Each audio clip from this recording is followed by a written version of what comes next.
This video is sponsored by Aztec Link and their official content branch, the We Believe Network. The We Believe Network is a subscription-based platform that allows viewers to get access to exclusive Aztec content. That money is then reinvested back into the program to create NIL opportunities for the athletes themselves. Enjoy the video.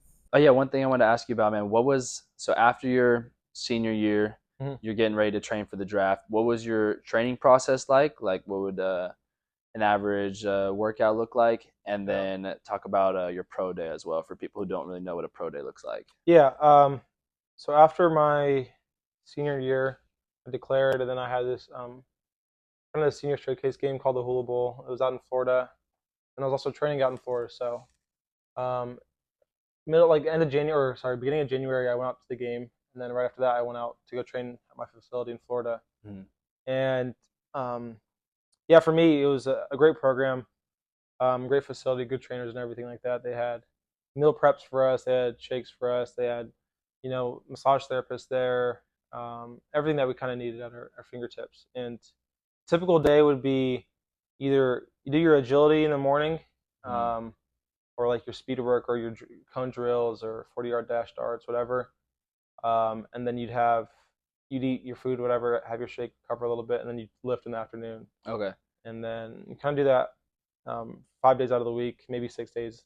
Saturday you did like field work, but it could be a grind, it could be monotonous at times, but you just have to kind of remind yourself that what you're doing it for and all that work that you're putting in is going to pay off. And that was just the mindset that I had. And that's pretty similar to our schedule here. Like, this morning I was in the later groups. I was 8 to 9 run, then 9 to 10 lift, and then throwing on the field after. So just like being consistent with your college workouts, moving into your draft training probably helped you. Yeah, I think they get the schedule down. Yeah, they set it up for a reason, just so you're in that schedule and you're used to the workouts you're doing, and you know that your body can take that load and what it's doing. So yeah, I enjoyed it.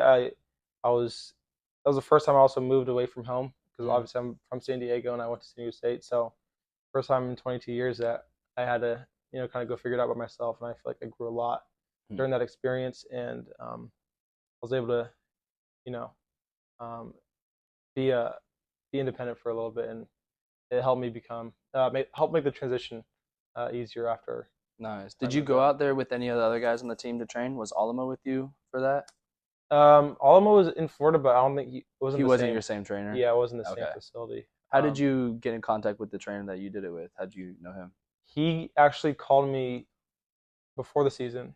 Okay, before your senior season? Yeah. Okay. So as you're kind of building up to your senior year, or before you're draft eligible, you'll have different agents or people reaching out to you, just wanting to talk to you and introduce themselves or whatever. And one person I was talking to, he had that connection, and he kind of set me up with him, and called me up. I knew that I wanted to go to his facility after the year. So nice. But you'll have different people hitting you up or reaching out to your agent once you hire them. Gotcha. After the year. So yeah, I want to keep going with that, but I was just curious, at what point do you get an agent, and like what is that process like? Yeah, so you can't have an agent or signed an agency while you're playing college football, because then that starts your professional clock, and you'd be ineligible to play. So technically you can't sign with anybody till after the season? Yeah. But you can interview and like shop around before that? But they can't like pay for any drinks, or they can't give you any connections, phone numbers, things like that. Yeah, they kind of like facilitate it, or they can tell you their spiel and who they work with and stuff like that. But yeah, as far as like actual signing with them, it doesn't start till after you declare for the draft. Got it. Okay. So you're out in Florida. How long was your training before pro day? I was there from January 9th, around there, till pro day here was March 17th. So until like March 11th, I was out there. Okay. So a little more than 2 months. And it was good. It was good. Leading up, they got me right for my pro day. I felt like I performed about how I wanted to perform, and I did enough to get attention to some scouts and some teams. So I enjoyed it for sure. Nice, man. I remember going to watch that. That was cool. Yeah. What was the nerves like before pro day compared to like a game? Is it more or less? I think it was more. I feel like with football, like obviously you get nervous for the game, and but it's something that you've done 100 times already. Yeah, You true. know, so it's like you're nervous, obviously, but I know I'm in my own atmosphere. In your element, yeah. In my element, exactly. So pro day, it's like, all right, I've been training for this one day every day for the last 60, 70 days. And I have one chance in front of these teams, and it's something that I've always wanted to do. So the culmination of all that stress and pressure. Yeah. But I think what helped me a lot was just like a lot of prayer and a lot of just giving my anxiety to God and allowing not that fear to overcome me, but allow me to energize me and help me flourish. So obviously, if you get in your head about it and you make it a huge deal, it can definitely slow you down. But it's all about how you approach things. And I think for me, I had a good mindset going into it. And there's definitely some nerves there. Honestly, the night before, it was hard to sleep. Yeah, I bet. But once you get out there and you start doing the drills and you start hitting some good numbers and it starts to flow, and it's just like, all right. Because anytime, like, if you drop one ball in a game, like, should have caught it, but not the biggest deal. But if you drop a ball in a pro day, that's like 5% of your reps. Yeah, like seriously. it's such a minimal amount. How many catches do you think you actually had for your as far as the routes part goes? It wasn't a ton, right? Yeah, I mean, probably ran like maybe 5 or 6 routes. Oh, that was it? Yeah, I would say. I'm trying to think. Yeah, that part of the session was a little tough. Yeah, I remember they overthrew the go ball a couple times. I felt bad because you were burned into it, and then all the receivers had to go a couple of times on that one. Yeah, but the rest of them were clean.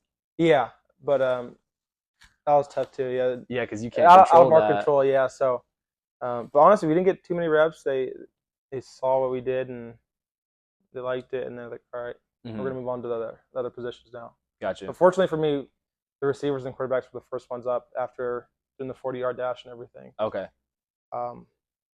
And so I got out of there right after that, and I was done for the day. Yeah, I get it. Yeah. It felt for me, the feeling after that was like, you know, when you have to publicly speak in class or something or give a presentation. Yeah, you know your group has to present. Yeah, it's all that anxiety, and then as soon as you get it done, it's like, I feel so much better now. It was like that times 10. For sure. So that's how I describe it. But so at the pro day, I know there's probably, I didn't count, but high 20s as far as NFL coaches, scouts there. Did you are you allowed to talk to them individually? Okay, so is there like an interview part of it, or how does that work? Yeah, they'll come up and introduce themselves to you after their pro day or during the pro day and say, "Oh, I've watched your film," or blah blah blah, whatever they say. But that's just a brief meeting. That's like just an introduction, and they'll let you know what they thought of how you performed and whatever. But there's also like interviews post your pro day or your combine or whatever you do. Okay, but it's after. Yeah, it's after. Okay. I know after that day, after my pro day, I got some food with one of the scouts. Oh, nice. Actually with the Texans. Okay. Yeah, so he had to go to USD's pro day, and then right after that, I was going to grab something to eat with him. Nice. And he kind of just chopped it up with me. I think he was more testing me to see what my personality is like and who I am as a person more than anything else. Because we really didn't even talk about football that much, and it was just more about getting to know who I am. And I think I obviously did well because they ended up calling me and signing me. So, but yeah, it's an interesting process. It's an exciting time for sure. Seeing your dreams right in front of you and then getting to realize them is special for sure. That's great. So that lunch might have been the reason that you're in Houston as opposed to some other place. Yeah, that's pretty big. I always had a good vibe with Houston too, because just speaking to that scout throughout they were actually at that Hula Bowl I was talking about earlier. They were the very first team interview that I had. Okay. I sat down with them and I think I crushed the interview. They asked me like to remember a play call and then draw out the play, and I did it to a T. And, nice. And they were extremely impressed. So I always had a good feeling about them, and it was a young team in a place that I can make my way and earn my way. So got you. Yeah, I know. So for me, going from being a senior in high school in like a relatively small town, being like the guy to come into college, that transition was it was tough for like a month. I didn't really know a lot of people, and I'm living by myself for the first time, away from home, all those things that came into it. But I think what helped was two things. One, I graduated early, so for if Yeah, you you're were here early. Yeah. so if you're a high school athlete or a younger guy, you can your senior year, if you take extra classes online, you can graduate after your first semester and then enroll in college in time for spring ball. So I would highly recommend that to any quarterback for sure, but really any position. Yeah, you want to get in that playbook as soon as possible. Getting the playbook is the biggest part. Getting in the college weight room also, and just having another just another way to stand out, I guess is what I'm trying to say. Yeah. Because my class of early enrollees was only 3 of us. Yeah. So, the regular class I think was about 25. Yeah. So it was so much easier for me to learn everybody's name or, get to know who the guys are when they only got to learn 3 names. Yeah. So I think that helped. And then also, you being an older guy and kind of taking me under your wing and like throwing with me and letting me, that's how I got to meet, Shavers and TJ and all them. And just making those connections helped a lot. So I wanted to talk about that to lead into asking about your transition was from being a senior here and then now you're living, halfway across the country and going through NFL camp. What was that like for you? It felt like eerily similar to how you feel as a freshman coming into college. Okay, yeah. It's very similar. Honestly, the people in Houston and that franchise, everyone in that building has been great to me and still is great to me to this day. Just how they interact with people. You don't feel like you're too small time, or you don't feel like, even if I was an undrafted guy, like everyone still knew who I was, knew my name, treated me with respect, and the trainers, from the coaches to everybody, to the guys in the locker room, they treated me great. So I've had nothing but a great experience there.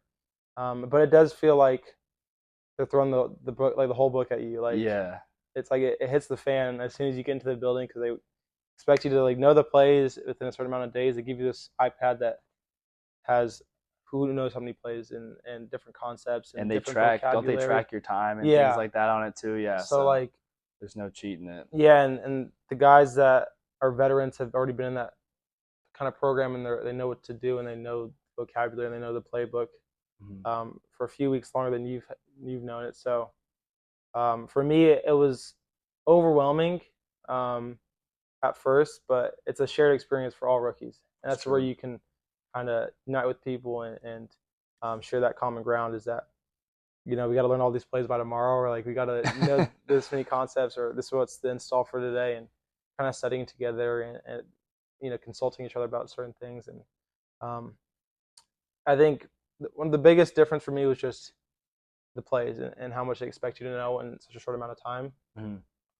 And there's just not a lot of grace there, because it's like, this is your job now. You have nothing else to do. Yeah, there's no class. Yeah, it's like, we expect you to get in this playbook and to know it by tomorrow. Like, got it. Yeah. So how many rookies came in your class, or at least receivers? Do you know how many receivers were? Receivers, there's 4 of us. Okay. 2 undrafted and then 2 drafted, Tank and Xavier Hutchinson. Okay. So one thing I was surprised with when I got here is I thought there was just going to be beef with all the quarterbacks. Like everyone in the position room, I thought it was going to be very like dog eat dog, and it's still super competitive, like for reps and stuff on the field. But off the field, I was surprised when I got here that everybody's super cool, and those are probably my best friends because we spend the most time with each other. That's how it is. Out of everyone. So I wanted to see at the NFL level, now there's money on the line. This is your job, like you said. Is it still that? Are the guys still buddy, or is it a lot more like vicious as far as I mean your position? Yeah, my experience has been that everyone's been super like supportive and they'll help you out. Gotcha. I don't know if it's like that everywhere else, but I think with the football, like, it's such a tough sport, and if you're an older guy, it's kind of, I feel like it's your responsibility to bring up these younger guys and to be a good teammate.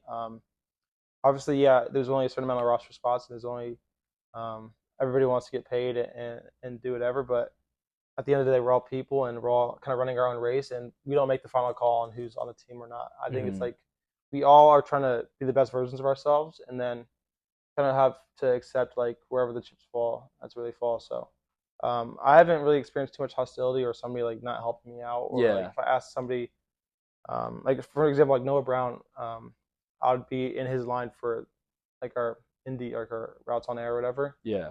And I'd ask him like, oh, why do you do this on this route? Or like, do you practice working on getting your knees up? Because I recognize how he ran his routes. Or like, I asked for certain tips from Robert Woods and guys who've been in the league for a while, and they've been super gracious in answering my questions and wanting me to develop. So That's awesome. my experience has been great, and I've appreciated those guys for sure. Got you. So you get into OTAs as first, right?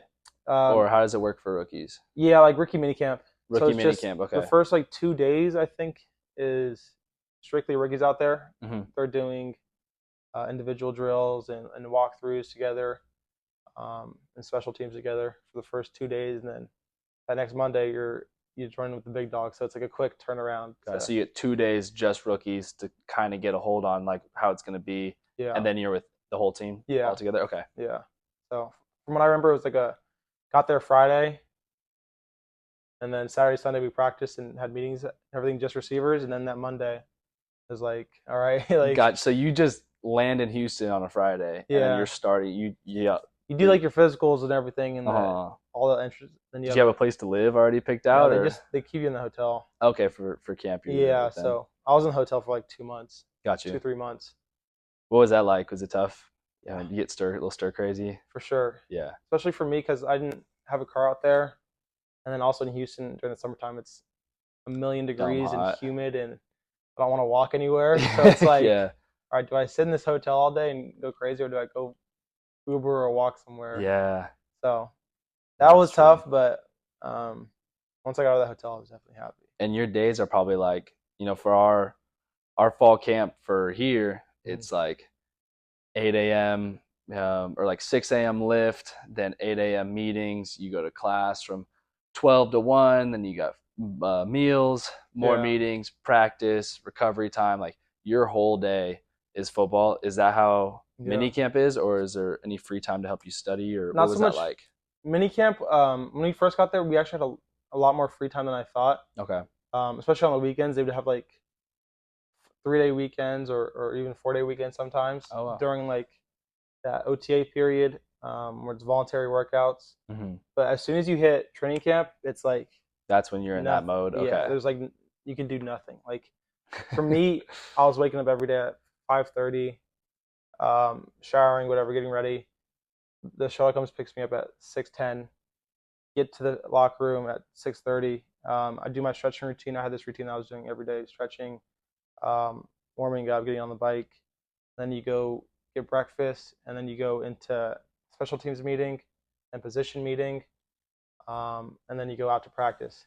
And then after practice, you have either dinner either lunch or you're lifting. Mm-hmm. Then you just flip those. So if you lifted first, then you go eat lunch, or if you had lunch, then you go lift. Gotcha. And then you have like an hour to get some treatment, and I would go in the cold tub, hot tub, do contrast, or get my body worked on by one of the massage people, do boots, whatever. And then at like 3 o'clock, you have a special teams meeting, and then you have a group.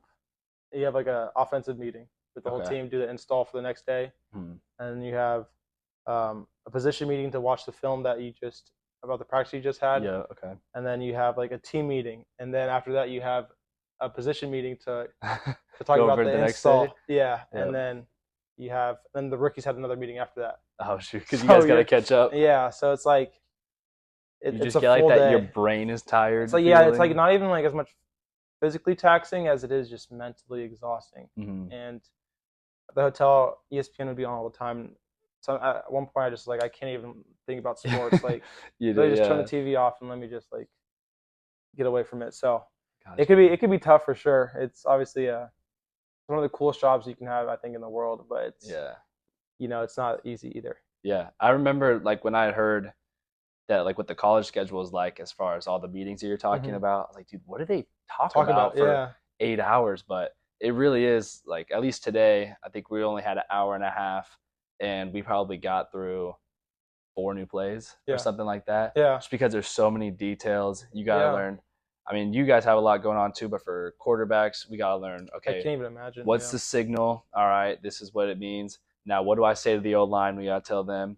Then I got to think, okay, what's the every route versus which coverage? So some things, if the safeties roll down, well, now we want to take the seam because it's cover 3, whereas if they stay too high, we're going to split them. So things like that. So we got to learn the coverage adjustments, what Yeah. the receivers are doing, which way the running back's going to be, what our footwork's going to be, if we're faking or not, like Yeah.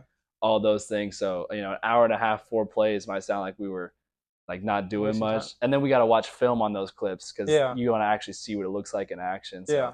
I think for people that don't really know what those meetings are like there's a lot going on And it's in yeah, that time. it's not like to waste like thing I noticed with the NFL, like they're never gonna have a meeting just to have a meeting, or like Yeah.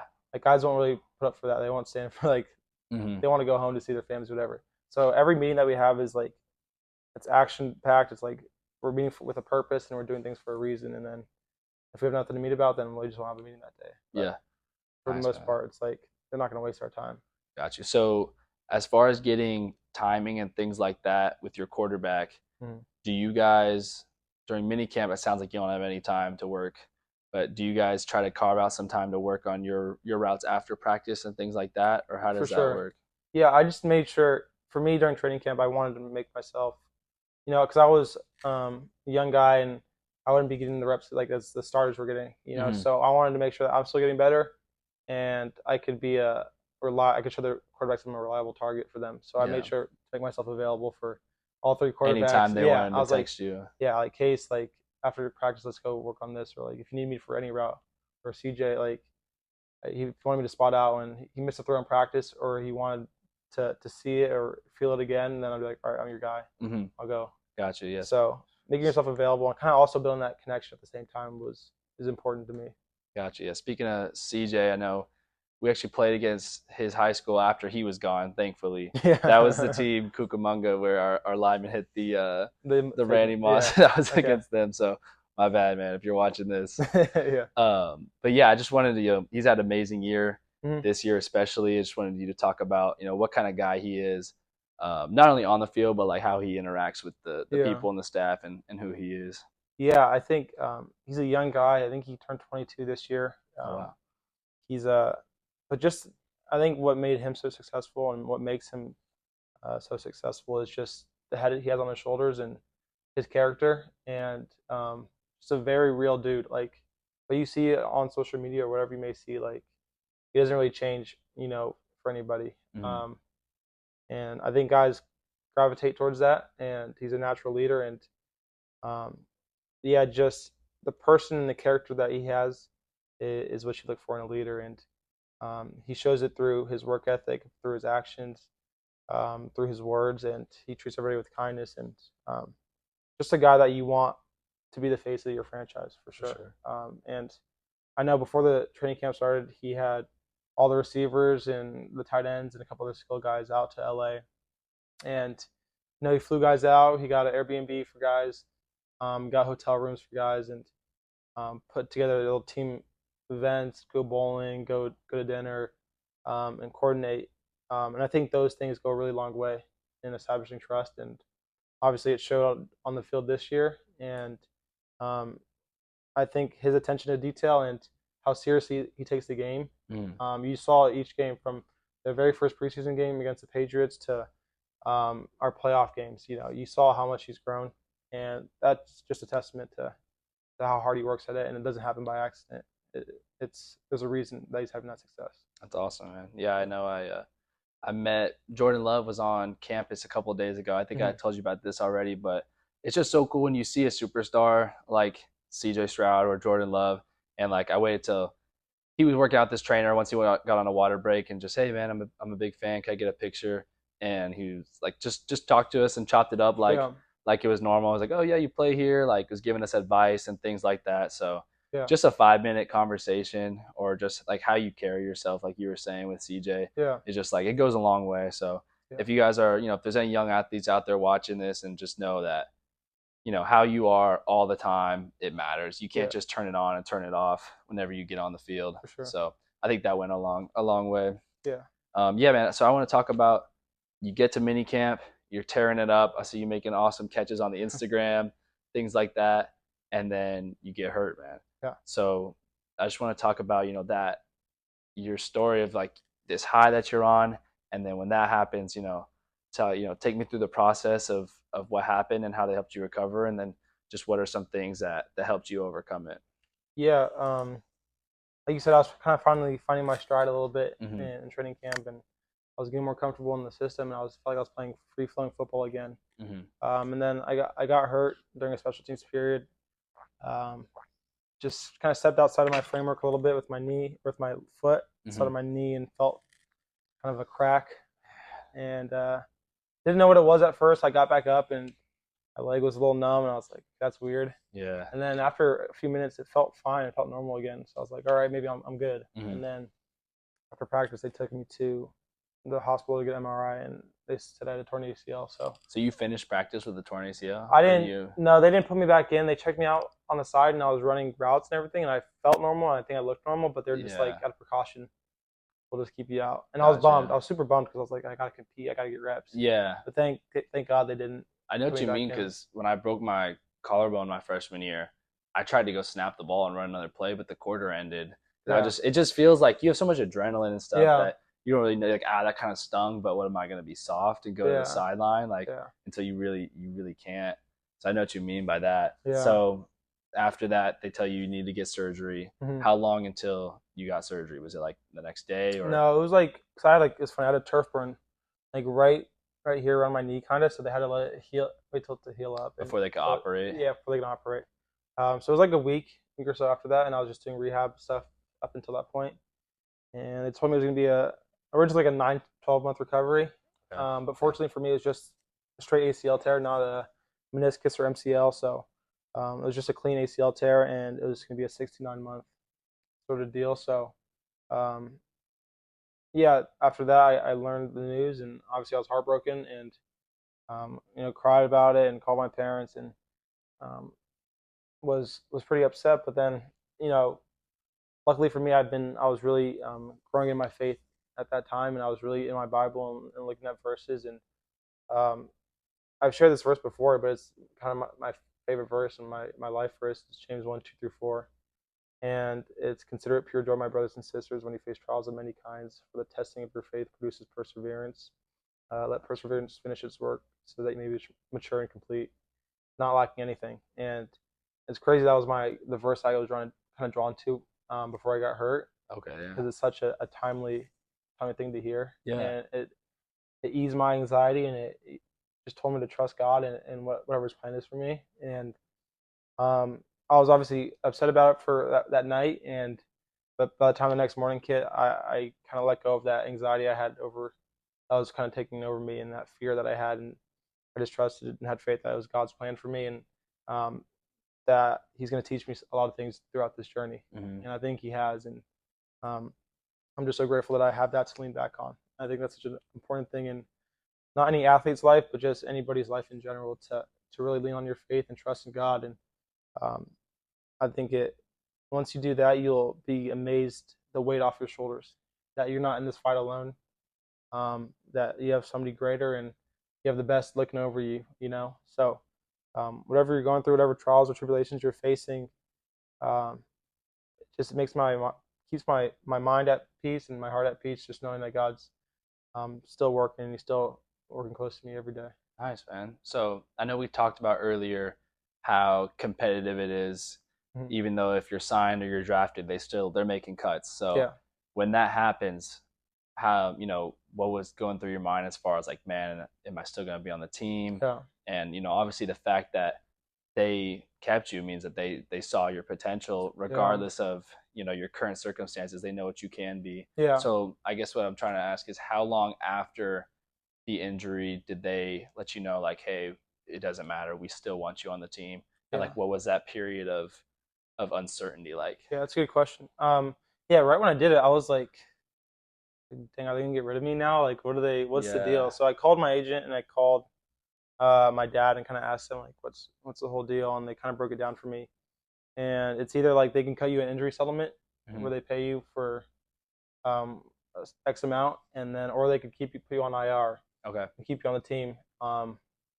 And that kind of shows that they like you and they see something in you. Mm-hmm. And fortunately for me, they saw enough of my work ethic and what I can be as a player, and they put me on IR, and had the GM come up to me, whatever, and told me he's gonna put me on IR. So that was really cool, and it showed me that the work that I put in got noticed and Mhm. that they liked me enough to keep me around. So I was extremely grateful for that. I got to be around the trainers and around the team every day still. I got to be around coaches and just that facility and still put myself in that football mindset and atmosphere. So You're still in all the meetings and all the installs and all that, yeah. right? Well, initially when I got hurt, my rehab schedule kind of took over like the meeting Okay, time. So yeah. priority with a long-term injury like me is just Get getting better healthy. because you Yeah. have, like you said, 8 months or something Yeah. like that. You'll So have time to learn the plays. yeah. So I went to the meetings that I could, Mhm. but priority was getting rehab. So that was nice to just have the sole focus on getting healthy again, and they understood, where I was coming from for sure. So Got you. no complaints there. When you're on the IR, is that part of the 53 man, or do you get 53 active players and the IR? Do you know how that works? Yeah, you get 53 active players in the IR. Okay, so that's So, additional to it. Yeah. Good. Okay, that makes sense. Yeah. So yeah, how long was that period of uncertainty before the GM came and told you, like, hey, we want you? Probably like a couple days, 1 or 2 days. Okay. Um, and yeah, I just wasn't sure. And then after I got that kind of security that I was going to be there and I was going to rehab there and they wanted me there, then I had to start looking to getting apartments and finding a car and doing Yeah, settling in. all those fun things. So, but once I got that, that was just a huge weight off my shoulders, knowing that at least I'm going to be here until I'm healthy, and um, that I have some time here. For sure. So now you're rehabbing. I know you said you're back to squatting, doing some change of direction stuff, just getting ready for the next OTAs and mini camp. Yeah. So I wanted to ask you, moving forward, what are some of your plans or some of your goals coming back this season, and then just touch on like after football, what you kind of see yourself doing, or what life is like for Jesse Matthews after football. Yeah. Yeah, just some goal. I mean, obviously the goal is to get healthy and make sure that when I come back that I'm better than I was before, and I feel like myself again, if not better. But just taking it one day at a time, during the rehab process, and just trying to just push myself to my max that day. Yeah. Is really my mindset. But yeah, I just want to be a great player. Really just get in that playbook as much as possible, and I have a whole year under my belt now, so Yeah. hopefully that helped me mentally. Nice.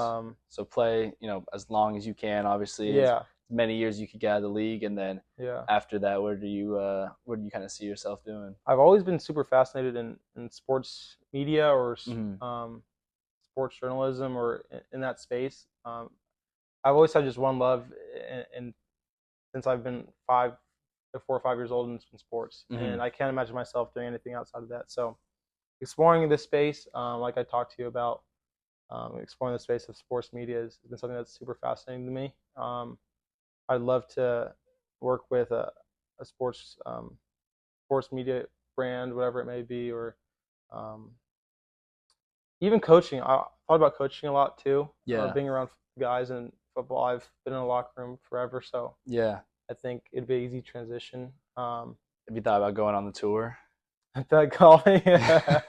I wish, man. I wish I was that good, but Have you considered it though? I mean, if you actually, I have thought. Honestly, I have thought about it, but then I also think like I know how good those guys are. Yeah. So it's like, okay, can I realistically do that? So it's something I've thought about for a second, but it's just you would have to put in football like OTA camp amount of time into it. Yeah, so it's just like anything. Like the more you practice it, the more you're gonna get better at it. But it's just like those guys.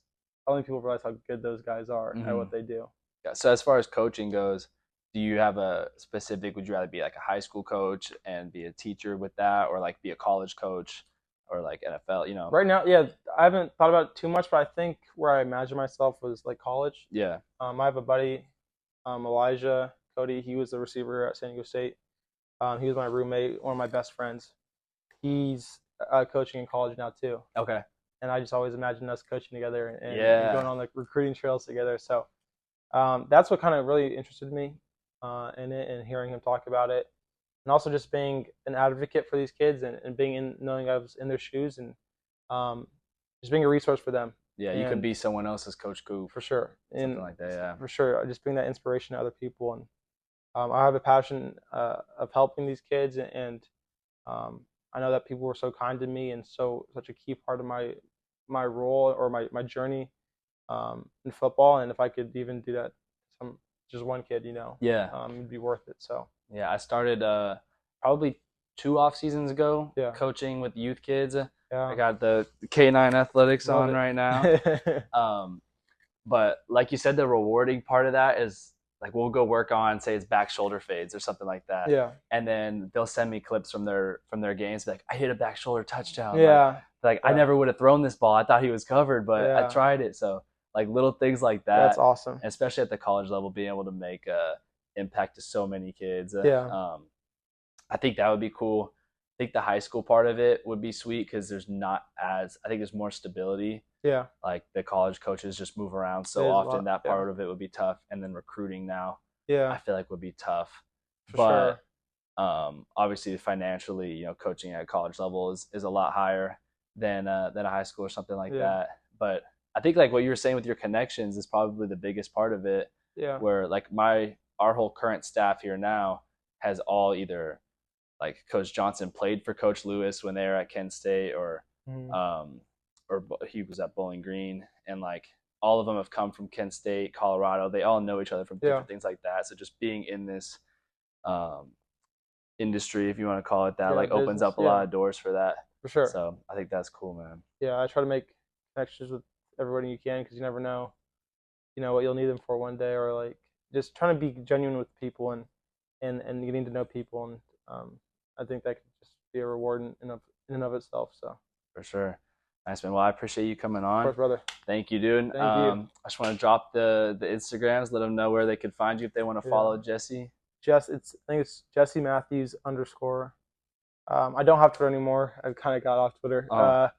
But Jesse Matthews is where you probably see me the most. Not a huge poster or social media guy, but if you just want to updates on my life, I post it up there. Awesome. And then you can follow me at Kyle_Crum02 for my account, or K9_athletics_ for my training page. I'm also trying to, like you said, I've never been a big poster, updating on social media, but I started doing like day in the life videos, or like what I eat in a day, and things like that people are curious about, and I've gotten a lot of good feedback from it. So Sweet. I'm gonna try to start doing more of that going forward. So yep, that's it for us. Thank you for tuning in, and just appreciate you coming on, man. Thanks, brother. Thank you. Thanks for tuning in. Want to give one more quick shout out to our sponsors, Aztec Link and the We Believe Network. If you're not already subscribed, go ahead and check out the link in the description to get started today.